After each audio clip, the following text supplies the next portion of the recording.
But, regretfully, I have to comment on Tony Bianchi's anti-Brexit comments. Like so many ardent Remainers, he picked out a few examples to support his argument, but completely ignored others which totally contradict them. His claim that the Leave lobby lied wears thin when compared to the daily diet of cliff edge, end-of-the-world doom-mongering we endured from Messrs Cameron and Osborne, amongst many others. As for the suggestion that a rerun of the referendum on the EU would reverse the decision, well, my own impression is quite the opposite. Enough said. In any event, for all Theresa May's meanderings and Jean-Claude Juncker's juggling, it makes you wonder if all this political argybargy is worthwhile in light of Donald Trump and Kim Jong-un's murderous game of brinkmanship. If we're not careful, there won't be any markets left to argue over. So, enough of all this. I'm going to talk about hens' eggs, eating them, that is, not throwing them as much as we might like to with regard to the above-mentioned.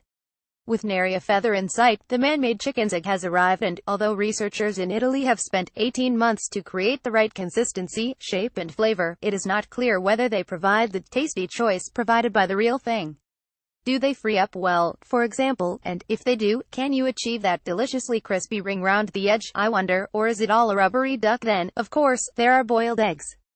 Do they pass the dip finger test and can they match up to those of us experts who can time a boiled egg to perfection without the aid of any man-made technology except, of course, a timer and a saucepan of boiling water?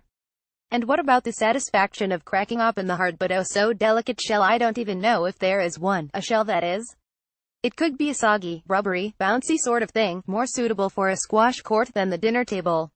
What about the delicious alternative options, scrambled or omelette? And, as for flavor, is that a faint whiff of machine oil I detect? So, sorry all you scientists at Udine University, you may have cracked it for the vegans, but I prefer the real things exactly as they are. Finally, I have to admit I have never used Uber, the taxi app service. I wouldn't know how, and, besides, I've hardly used a taxi since my working days in London light years ago, so I speak with little or no knowledge on a subject which is causing such brouhaha in the media. Having said that, given its apparent success, a 300,000 customer protest has been launched. It does seem heavy-handed to end its license so abruptly. So many new ideas launched these days have teething problems, so why not give it a chance to be sorted, or am I missing something?